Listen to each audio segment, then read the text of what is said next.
Bonjour à tous. Alors, après avoir constaté que le modèle de Clausewitz, la théorisation de la guerre par Clausewitz, s'appliquait relativement bien, avec des limites tout de même, aux guerres jusqu'en 1945, on va constater que depuis 1945, ce modèle n'est pas toujours très pertinent et qu'il n'est pas très facile de l'appliquer, ou du moins que son application est beaucoup plus aléatoire. Depuis 1945, on distinguera deux périodes. La première, c'est celle de la guerre froide entre États-Unis et URSS, qui a en apparence les caractères d'un duel interétatique. Et c'est cela la théorie de base de Clausewitz. Mais en même temps, c'est une guerre dans laquelle il n'y a pas eu d'affrontement violent direct, pas de recours à la violence directe entre les principaux protagonistes, les États-Unis et l'URSS. Or, c'est pourtant cela la définition de la guerre selon Clausewitz. Le deuxième moment, c'est la période depuis 1991 et particulièrement depuis le 11 septembre 2001, dont on voit ici les attentats sur New York, une période dont on a du mal à définir les caractéristiques. On parle d'un nouvel ordre mondial, en même temps, est-ce vraiment un ordre? Est-ce que ça ne serait pas plutôt le chaos? Alors, que peut nous expliquer la théorie de Clausewitz sur ces deux périodes? Tout d'abord, la question de la guerre froide. La guerre froide, c'est un duel, c'est flagrant, mais c'est un duel virtuel. On dit bien la guerre froide, c'est une façon de dire qu'il n'y a pas eu de violence directe entre les deux protagonistes, un duel virtuel, et c'est en même temps un duel par procuration. Duel virtuel parce qu'il est basé sur une logique de chantage. Un chantage d'autant plus important, d'autant plus puissant que c'est un chantage nucléaire. Mais un chantage qui est fait pour éviter l'affrontement. En fait, le but de la menace permanente qu'il y a pendant la guerre froide, c'est justement de ne pas s'affronter. Les États-Unis et l'URSS, en fait, tout au long de la guerre froide, ils ont toujours pris soin de ne jamais se confronter directement. Alors, ça a pu arriver que parfois, il y ait dans un conflit qui n'était pas un conflit américano-soviétique officiellement, il a pu arriver qu'il y ait d'un côté des combattants américains et de l'autre des combattants soviétiques. Mais en général, ils se sont toujours organisés pour ne pas le dénoncer publiquement, de façon à éviter une confrontation directe, éviter qu'on reconnaisse qu'il s'agit effectivement d'une guerre des États-Unis contre l'URSS. Ils se sont affrontés par pays interposés et sans jamais mettre en évidence leur double investissement.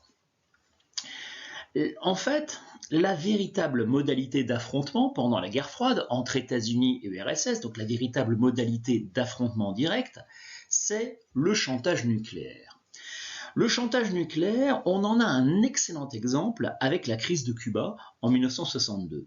Bon, le principe de la crise de Cuba, c'est que les États-Unis menacent d'attaquer l'URSS avec bien évidemment la bombe atomique, si l'URSS installe, comme elle l'avait prévu, des missiles à Cuba. On voit Cuba sur la carte, c'est tout près des États-Unis, et évidemment, s'il y a des missiles soviétiques à Cuba, ça peut menacer même la capitale des États-Unis. Et donc, des bateaux soviétiques étaient en route pour Cuba, transportant des missiles nucléaires, et Kennedy a menacé l'URSS, et finalement les bateaux ont ralenti et ils ont fini par faire demi-tour. L'URSS a renoncé à installer ses missiles à Cuba. En fait, dans ce jeu de chantage, comme on le voit sur le petit dessin qui représente Kennedy et Khrouchtchev assis chacun sur leur bombe atomique, ce chantage, il fonctionne parce que tous deux ont les moyens de détruire l'autre. C'est ce qu'on appelle la course aux armements. Les États-Unis ont la bombe atomique depuis 1945, les Soviétiques l'ont depuis 1949, et ils ont la capacité de se détruire mutuellement.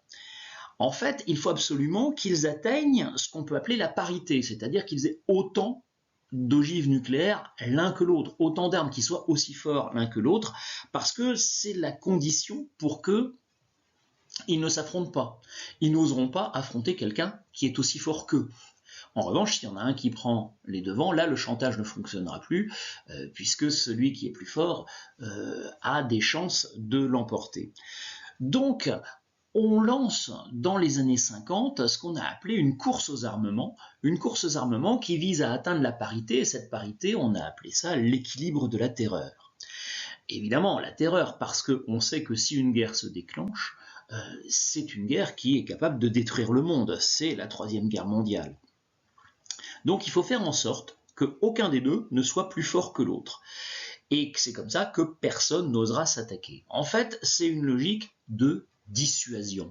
La bombe nucléaire, l'armement atomique, fonctionne sur le principe de la dissuasion. On ne l'a utilisé qu'une fois, enfin 2 fois en fait, à Nagasaki et d'abord à Hiroshima le 6 août 1945, le 9 août 1945 à Nagasaki, et c'était un événement qui était censé terroriser le monde de façon à ce que ça puisse ensuite servir d'argument de dissuasion.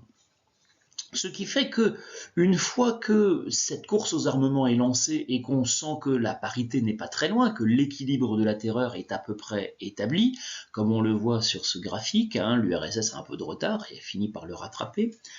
Une fois que cet équilibre est atteint, on peut dire que la paix est impossible. La paix est impossible puisque tout le monde est armé, tout le monde se prépare à faire la guerre. En même temps, la guerre est improbable parce que la dissuasion fonctionne. En fait. Et c'est le philosophe français Raymond Aron qui a inventé cette formule, paix impossible, guerre improbable, qui est une façon de dire que la dissuasion nucléaire empêche la guerre, empêche le recours à la violence, et que la bombe atomique, ça serait un peu la garantie de la paix dans le monde. En fait, grâce à la dissuasion nucléaire, eh bien, l'ascension aux extrêmes dont parle Clausewitz ne se produit pas. Et on en reste à une guerre limitée, d'autant plus limitée qu'elle ne recourt en fait jamais à la violence. En fait, on voit que les évolutions techniques rendent le recours à la violence impossible. Grâce aux techniques que l'on a désormais, qui sont des techniques qui peuvent détruire le monde, eh bien on ne veut plus prendre le risque de les utiliser. Par conséquent, cette violence devient impossible, ou du moins improbable, comme le dit Raymond Aron, grâce aux évolutions techniques. Et ça, la question des évolutions techniques, c'était un point qui n'avait pas été pris en compte par Clausewitz. La question ne se posait évidemment pas lorsqu'il écrit de la guerre dans les années 1800, 1810, 1820. Et aujourd'hui, la possibilité de détruire le monde grâce à la bombe atomique apporte un nouvel élément qui change la théorie de la guerre. En même temps, on va constater que cette guerre froide, elle n'est pas toujours froide et qu'il y a tout de même une ascension aux extrêmes. C'est que pendant la guerre froide, il y a des guerres bien réelles. Alors des guerres qu'on a souvent appelées des conflits périphériques, mais qui sont des guerres liées à la guerre froide, comme s'il y avait des guerres chaudes dans la guerre froide. En fait, on l'a dit, les grandes puissances s'affrontent par pays interposés. Ce sont les guerres qu'on a appelées périphériques. Elles s'affrontent par pays interposés, c'est un affrontement indirect. Alors, il y a 2 conflits périphériques majeurs pendant la guerre froide. C'est la guerre de Corée de 1950 à 1953 et la guerre du Vietnam de 1965 à 1973. Alors, les États-Unis sont directement impliqués dans ces conflits, mais l'URSS prend soin de ne s'impliquer qu'à distance, que de façon indirecte, pour qu'il n'y ait pas d'affrontement direct, justement. En fait, pour résumer le principe de ces 2 guerres, la guerre de Corée, c'est une Corée qui est divisée en 2, qui à l'issue de la Seconde Guerre mondiale a été divisée en 2 zones d'occupation. Une zone qui est dominée par un pouvoir communiste au nord et une zone soutenue par les États-Unis au sud.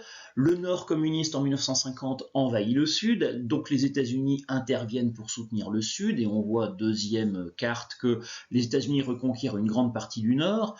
Alors à partir de la fin 1950, c'est la Chine qui est un pays communiste depuis 1949. La Chine qui intervient à son tour et qui repousse l'armée américaine.